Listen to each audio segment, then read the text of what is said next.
உச்சநீதிமன்றம் தேர்தல் பத்திர விவரங்களை யூனிக் நம்பர் பட்டியலிடப்பட்ட நம்பருடன் தேர்தல் ஆணையத்திற்கு அளித்து தேர்தல் ஆணையம் பொதுவெளியில் வெளியிட வேண்டும் என்று மீண்டும் ஒரு வரலாற்று சிறப்புமிக்க தீர்ப்பை அளித்திருக்கிறது. இன்னும் ஜனநாயகம் மாண்டு போகவில்லை, அரசியலமைப்பை சிதைக்க முடியாது என்று வரலாற்று சிறப்புமிக்க தீர்ப்பை உச்சநீதிமன்றம் அளித்திருக்கிறது. அதை நாங்கள் வரவேற்கிறோம், மனதார பாராட்டுகிறோம். நீதி பரிபாலனங்கள் இன்னும் உச்சத்தில் இருக்கின்றன என்பதை இந்தியாவில் வாழ்கின்ற 140 கோடி மக்களுக்கு மேல் ஒரு நம்பிக்கை பிறந்திருக்கிறது.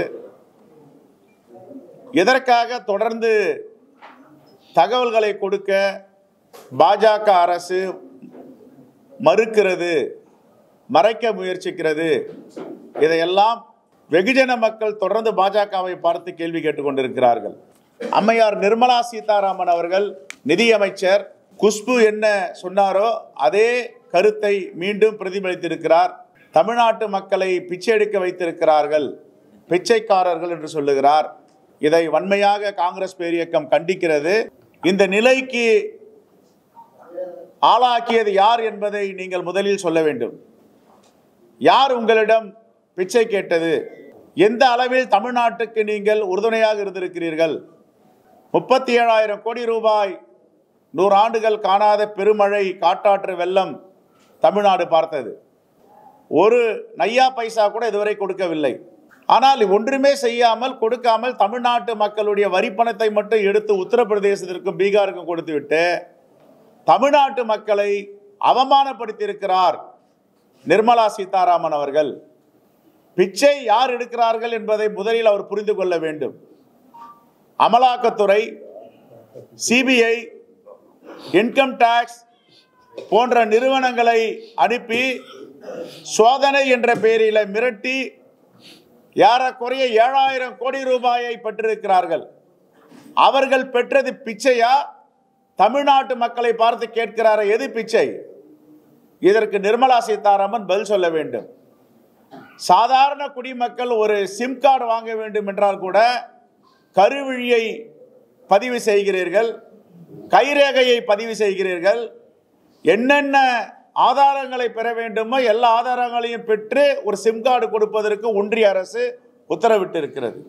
அதற்கு பேர் செக்யூரிட்டி ரீசன். அதைத்தான் உச்ச நீதிமன்றம் சொல்லுகிறது. எல்லா ஆதாரங்களையும் பொதுவெளியிலே வெளியிடுங்கள். உங்களுக்கு ஏன் அச்சம்? மோடிக்கு ஏன் பயம்? எதற்காக ஆதாரங்களை கொடுப்பதற்கு தொடர்ந்து மறுக்கிறீர்கள்?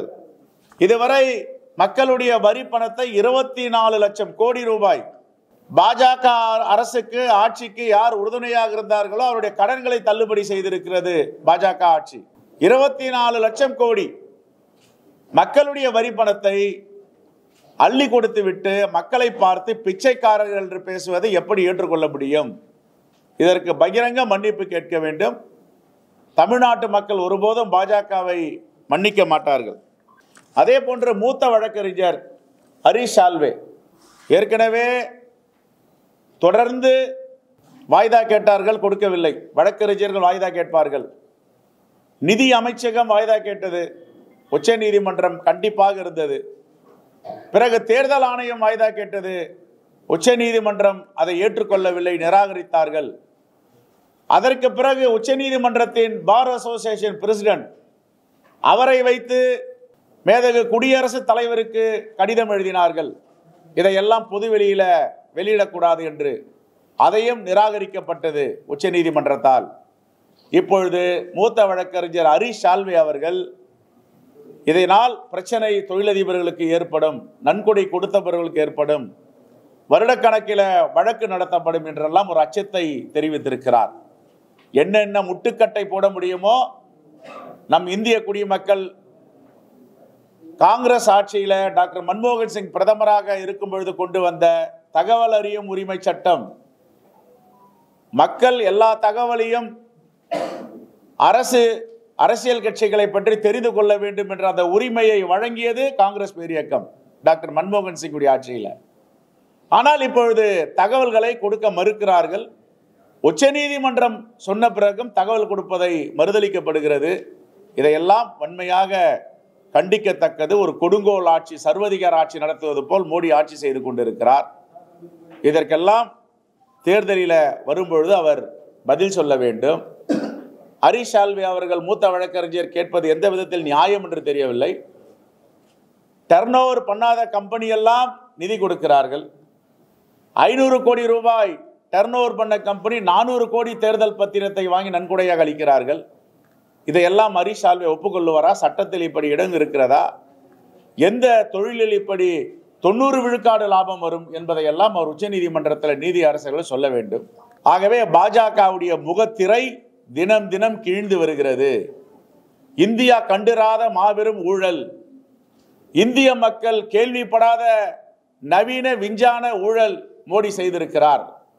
பாஜக சிபிஐயும் அமலாக்கத்துறையையும் இன்கம் டாக்ஸையும் அவர்களுடைய உதவியோடு சோதனையிட்டு பிறகு இந்த நிதிகளை, பணங்களை விஞ்ஞான ரீதியாக பெற்றிருக்கிறார்கள். இதற்கெல்லாம் மோடி 6வது முறை 7வது முறை படையெடுத்து கொண்டிருக்கிறார்.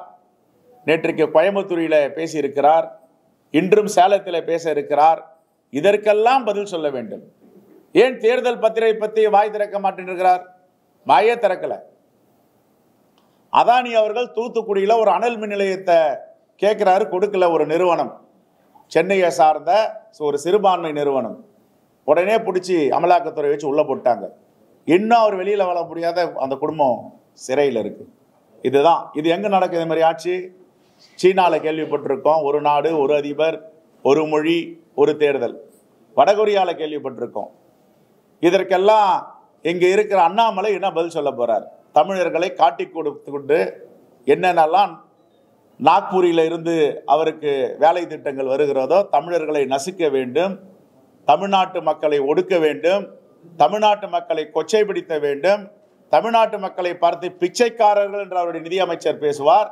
இதற்கெல்லாம் அண்ணாமலை எட்டப்பன் வேலை பார்த்து கொண்டிருக்கிறார், தட்டி கேட்காமல். இதையெல்லாம் வன்மையாக காங்கிரஸ் பேரியக்கம் கண்டிக்கிறது.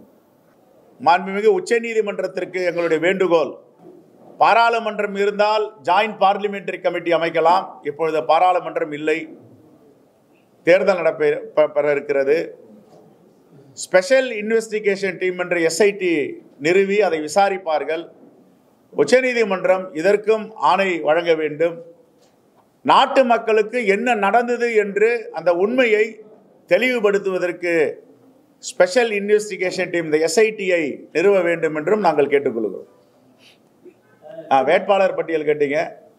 இன்னும் 2-3 நாட்களில் நம்முடைய வெற்றி வேட்பாளருடைய பட்டியலை வெளியிடுவோம்.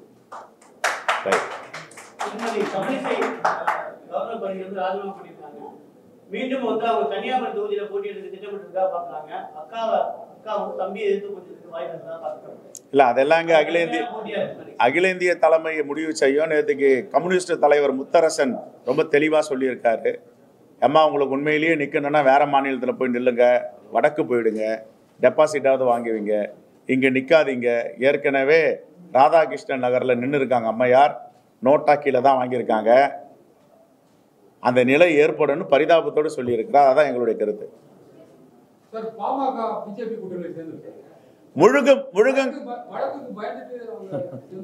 இல்ல, அவங்க வழக்குக்கு பயந்தாங்களா பயப்படலையான்னு அதுக்குள்ள போகிறோம். முழுகும் கப்பலில் ஏறி இருக்கிறது பாமக, அதுவும் சேர்ந்து முழுக போகிறது.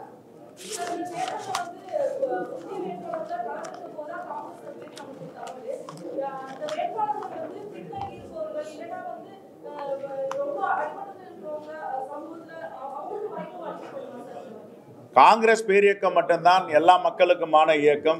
குறிப்பாக சமூக நீதியை தொடர்ந்து பின்பற்றுகின்ற இயக்கம், சமூக நீதியை தூக்கி பிடிக்கின்ற இயக்கம். எந்த சமூகத்தின் மக்களும் விடுபடாது, எல்லோரும் இந்த பட்டியலில் இருப்பார்கள்.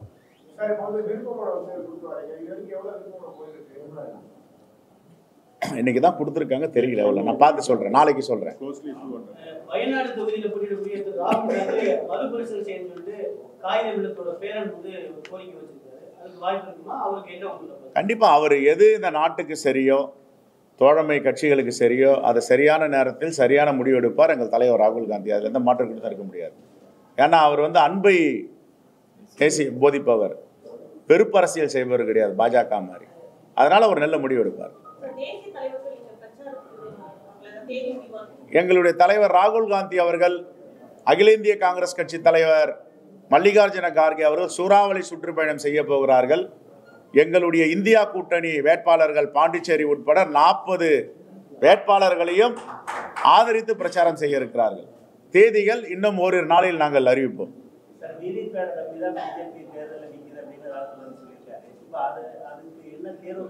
நாங்கள் மக்களை நம்பி தேர்தலில் நிற்கிறோம். அவர்கள் இயந்திரங்களை நம்பி தேர்தலில் நிற்கிறார்கள். மக்கள் சரியான தீர்ப்பளிப்பார்கள். Okay, thank you.